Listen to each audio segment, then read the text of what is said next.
So you're thinking of living in Florida, you're thinking of moving to Florida. Well, I've lived here in Southwest Florida for about 2 decades now, and I've seen the good, the bad, and the ugly that the Sunshine State throws at you.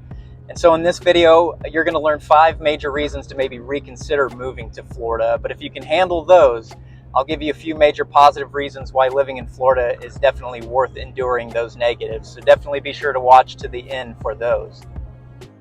By the way, if you don't know me yet, my name is Dustin Guthrie. I'm a longtime realtor here in Southwest Florida with Schooner Bay Realty. Put out a lot of informative videos like this and also property tours every single week. So if you haven't done so already, please go ahead and subscribe to my channel. You can do that by clicking the DG icon in the lower right-hand corner. If you do that, you'll keep up with all the videos that I put out. If you are considering Southwest Florida, my contact info is down there in the description. You can call or text me anytime. You can also schedule a Zoom meeting down there as well. I'd love to meet with you. I'd love to speak with you. And who knows, maybe I'll take you for a ride in the 65 convertible. So enough about me already. Let's get to the things they don't tell you about Florida in the brochures.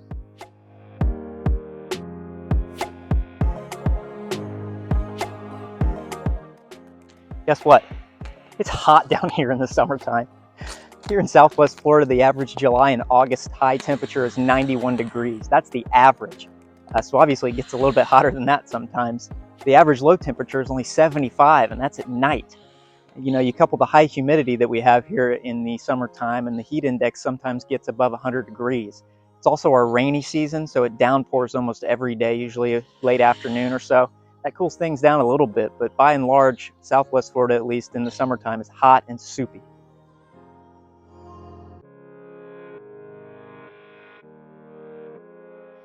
Florida has a ton of cool wildlife, but it also has a lot of bugs, and that includes mosquitoes, which you've no doubt heard of, but it also includes these tiny little biting flies called no-see-ums, and they're called that because guess what? They're tiny and they're hard to see. They're both year-round issues here in Florida, which is why you see a lot of screen cages and citronella burners around our pools. I will say that many local governments here in Florida have mosquito control districts, and they do a great job of greatly reducing the number of mosquitoes that are in our area. I know here in Lee County, we have some great mosquito control district people that really do a good job. They're really the unsung heroes here, particularly in the summertime when it's rainy. So shout out to those guys for keeping it bearable down here in Lee County.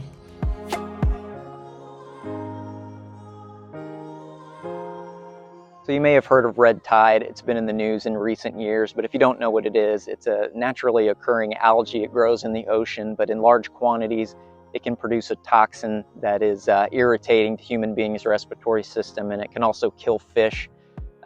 We see it a lot more in the summertime when the rains cause runoff that has a lot of nutrients in the runoff that goes into the ocean, and this algae feeds on it. So when the blooms come up offshore, sometimes it can cause a scratchy throat. It affects some people worse than others, but certainly can kill fish. And when that happens, our beaches are not the best sight or smell. So it's something that we do deal with down here, especially in the summertime.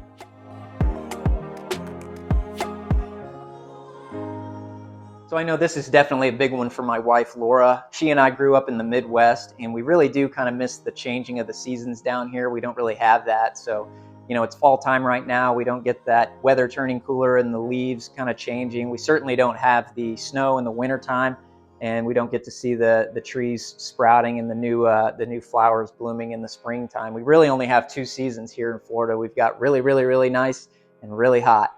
As you probably noticed, we go really heavy with the seasonal decor. That's sort of our way of making up for not having the changing of the seasons.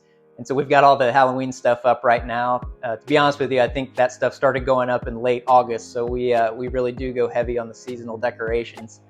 You know, as far as not having the changing of the seasons, I will say it's a lot better than going through those long, cold, gray winters that I had growing up in Indiana. You know, I could deal with the cold, but not so much not seeing the sun for 6 months. So it's definitely a give and take there.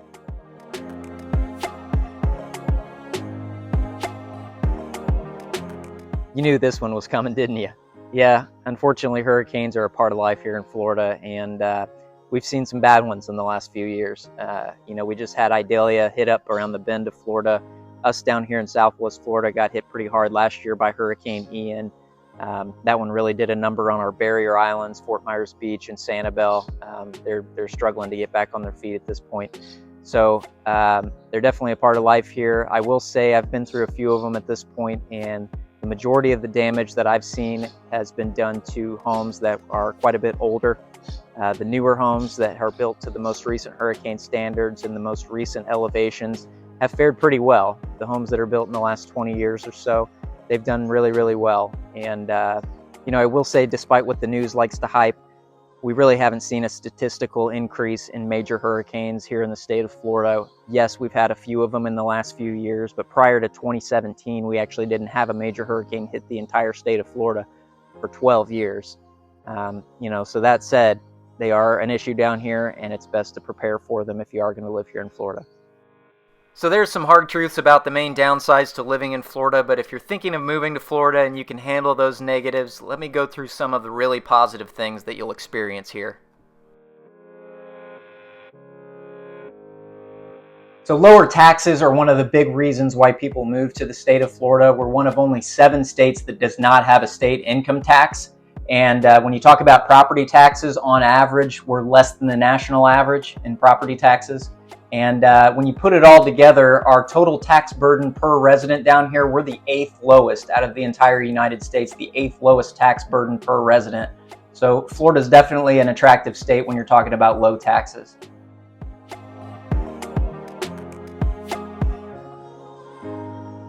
There's virtually endless fun things to do in Florida. I know my city of Cape Coral is largely built around having fun outside. We've got tons of parks, nature preserves, of course the beaches, but also waterfront restaurants, music venues. We have more professional sports teams here in Florida than any other state except California. And of course we've got the great fishing, both saltwater and freshwater fishing. We have world class of both of those. I know that lobster season just opened in the Keys a few weeks ago, and we've got scalloping a little bit up northern Florida. If you like golf, we've got over 1,200 courses in the state of Florida. There's just endless fun things to do in this state, and the great news is you can do them all year round. Florida has some of the most beautiful and diverse natural landscapes, and I always seem to stumble onto some new incredible state park or preserve somewhere. It'll often just blow my mind because sometimes it's right next to a place I've been 100 times and never realized it was there. There's everything from crystal clear springs up in central Florida to the backwater mangrove forests of the 10,000 Islands down here in southwest Florida, to the Everglades, to the stunning coral reefs of the Keys, and that's just a few. Wherever you find yourself in Florida, there's undoubtedly going to be some incredible place nearby where you can enjoy the natural, unique beauty of our state. So it's no secret that Florida home prices have gone up a fair amount in the last few years, but keep in mind, home prices across the United States have gone up in the last few years by and large. And believe it or not, in 2023, the median home price for the state of Florida was $404,000, and the entire United States median home price was $416,000. So we're really still doing a little bit better than average in that respect. The median home price for a condo in Florida was only $325,000. So when you take into consideration how attractive Florida is, it really is pretty amazing that you can still get a home or condo at a reasonable price. And that's really great news for the folks that want to be here. So when it comes to the pros and cons of living in Florida, do the positives outweigh the negatives? I can only speak for myself and my family, but let me put it to you this way. I moved here nearly 20 years ago. I've been a Cape Coral realtor here in Southwest Florida ever since. Since I moved here, my parents have moved here. I've had aunts and uncles move here. I've had extended family and friends move to the area. My business partner and his family moved here, and now his parents are down here living in Southwest Florida. I have yet to hear a single one of them regret their decision, and certainly none of them have moved out of the area. And even through all the hot summers and the hurricanes, I still haven't regretted my decision for one day. And my bet is you'll feel the same way. That said, I'd also like to hear what you think about these pros and cons of living in Florida, so leave me a comment down below. If you're looking at Southwest Florida as an option, won't you please give me a call or text me, or use the link in the description below to schedule a Zoom call with me. I promise you're not going to find a realtor that works harder for you than I do, and if you trust me to find the right place, you're going to be in great hands. I promise you that.